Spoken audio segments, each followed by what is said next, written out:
चाहे आपका कोई सा भी पेपर क्यों ना खराब हुआ हो। मैंने कल एक पोल डाला था। बाकी ये रिक्वेस्ट है जेके बॉस से कि ऐसी लापरवाही फिर से ना करें। 12th वाले ये भी पूछते हैं कि बोनस वगैरह का क्या अपडेट है। सारे लिखते हैं हमारा 500 था, 490 था, 480 था, लेकिन अब हम सोच रहे हैं कि हम पास हो जाए तो वही काफ़ी। अस्सलाम वालेकुम, I hope you all are doing well. तो मुझे पता है कि अभी ऐसा सीन चल रहा होगा बच्चों में, चाहे हम क्लास 10th की बात करें या 12th की बात करें या क्लास 11th की भी बात करें। देखो 10th और 12th के बच्चों ने तो कुछ पेपर्स दे दिए, लेकिन उसमें से अगर हम बात करें 10th के बच्चे भी ऐसे होंगे जिनका पेपर अच्छा नहीं हुआ होगा, या 12th के बच्चे भी बहुत सारे ऐसे हैं जिनका केमिस्ट्री पेपर अच्छा नहीं हुआ, किसी का फिजिक्स पेपर अच्छा नहीं हुआ, किसी का कोई सा भी, अगर उसकी आर्ट स्ट्रीम है, कॉमर्स स्ट्रीम है, तो उनका उनमें से कोई सा भी पेपर अच्छा नहीं हुआ, राइट। तो और अगर हम साथ ही साथ ये बताएं कि 11th के बच्चे जिनका एग्जामिनेशन आने वाला है, तो वो 10th और 12th की हालत देख के इतना डर रहे हैं, मुझे मैसेज आ रही है कि अब हमारा क्या होगा, हम अगर इतना भी बढ़ेंगे तो हमारा क्या होने वाला है। अगर ऐसे ही जैसा इनके साथ हो रहा है, 12th के बच्चों के साथ हो रहा है, तो अगर सेम ही चीज़ हमारे साथ भी हुई तो हम क्या करें। ठीक है, तो पहली अगर मैं बात बताऊँ यार, देखो 10th और 12th के बच्चों से मेरी ये रिक्वेस्ट है, मेहरबानी करके इस सब पे टेंशन मत लो, चाहे आपका कोई सा भी पेपर क्यों ना खराब हुआ हो। मैंने कल एक पोल डाला था, यहाँ पे आप देख सकते हैं, मैंने आपको एक्सपेक्टेड स्कोर पूछा था, आपका कितना टारगेट है आपके बोर्ड एग्जामिनेशन में। देखो यहाँ पे 10,000 वोट्स आए हैं, लेकिन अगर हम बात बताएं कमेंट्स में, पता क्या मैं देख रहा हूँ कि हमारा पहले टारगेट था 450, बोर्ड वालों के पेपर की वजह से, मतलब जो कंडीशन हो रही है उसकी वजह से अगर हम पास ही हो जाए तो वो काफ़ी है। बहुत सारे लिखते हैं हमारा 500 था, 490 था, 480 था, लेकिन अब हम सोच रहे हैं कि हम पास हो जाए तो वही काफ़ी। तो मैं पहले आपको बताना चाहूँ, देखो no doubt 10th 11th 12th के जो मार्क्स है, बोर्ड के मार्क्स है, वो मैटर करते हैं। किस चीज़ के लिए? रिलेटिव्स को दिखाने के लिए। किस चीज़ के लिए? पेरेंट्स को दिखाने के लिए कि नहीं हम पढ़ रहे थे। ठीक है, फिर चाहे आप नकल करके लाओ, फिर चाहे आप अपनी अकल से लाओ या कहीं से भी लाओ।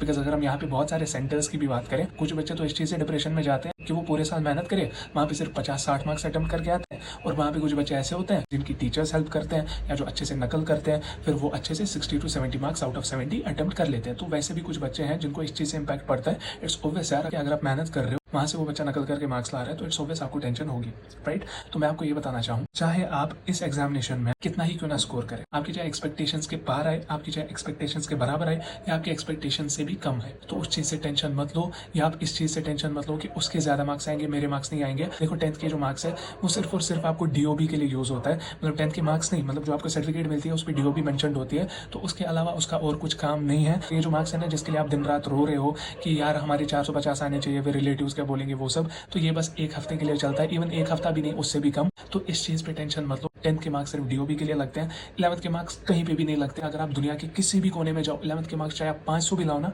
कोई घंटा फर्क नहीं पड़ेगा किसी को। और अगर मैं ये भी बताऊँ, पिछले साल के टॉपर्स हों, चाहे 500 आए हों किसी को, चाहे 5 में से 600 आए हों किसी को, तो वो कहाँ है देखना असल में होता है कम्पिटिटिव एग्जामिनेशन में। ठीक है, जो कम्पिटिटिव एग्जामिनेशन है, नीट है, जेई है, तो वहाँ पे आपको आपकी असली मेहनत पता चलती है, ना कि बोर्ड एग्जामिनेशन में। बिकॉज बोर्ड एग्जामिनेशन में ऐसा भी आप देख रहे हो, किसी को टीचर दिखा रहे हैं, कोई कहीं से नकल कर रहा है, उसका मतलब ये नहीं है ना कि आपने नहीं पढ़ा है, आपने अपनी मेहनत करी, फिर चाहे वहाँ पे पेपर कैसा भी आया, तो आप अगर अपने बलबूते पे 300 से 400 मार्क्स ही स्कोर करें ना, दैट इज एनफ। ये तो होगा ना एटलीस्ट कि मैंने खुद के बलबूते पे स्कोर किया, ना कि ये कि सिफारिश पे स्कोर किया या दूसरों को देख के स्कोर किया, राइट। तो इस चीज़ पे टेंशन ना ले। 12th वाले ये भी पूछते हैं कि बोनस वगैरह का क्या अपडेट है। जैसे आपको कुछ यूट्यूबर्स बोल रहे हैं कि 20 मार्क्स बोनस मिलेंगे, कोई बोल रहा है 30 मार्क्स मिलेंगे, तो ऐसा कुछ भी सीन नहीं है। अभी बोर्ड की तरफ से कोई भी कंफर्मेशन इसके रिगार्डिंग नहीं आई है। और अगर कोई ये भी आपको बता रहा है कि मैंने बोर्ड वालों से बात की है इसके रिगार्डिंग, देखो एक के बात करने से कुछ नहीं होगा, वो तो मैंने भी कर लिया है। ऑफिशियल ने ये भी बोला कि बच्चों को बोलो मेल डालने के लिए, एंड वो मेल हमने डाल दी है ऑलरेडी, राइट। अगर आपका कुछ भी बोनस वगैरह मिल जाता है तो समझ लेना वो मेल्स वगैरह की वजह से हुआ है, ना कि किसी की बात करने से। जो आपने मेल डाला था, जो मैंने आपको मेल डालने के लिए बोला था, that is going to make an impact अगर आपको बोनस मार्क्स मिलते हैं तो। और बोनस मार्क्स पे भी मैं कंफर्मेशन आपको दे दूंगा। तब तक के लिए यही रिक्वेस्ट है कि उस चीज़ को भूल जाओ, एज इफ ऐसा कुछ सीन ही नहीं है। बाकी पेपर्स पे ध्यान दो, अगर आपके बाकी पेपर्स हैं या प्रैक्टिकल्स वगैरह हैं, उस चीज़ पे ध्यान दो। वो चीज़ अगर मिलनी होगी मिल जाएगी, राइट, आपको पता चल जाएगी। ऐसा नहीं है ना कि आपको मिले और आपको पता भी ना चले,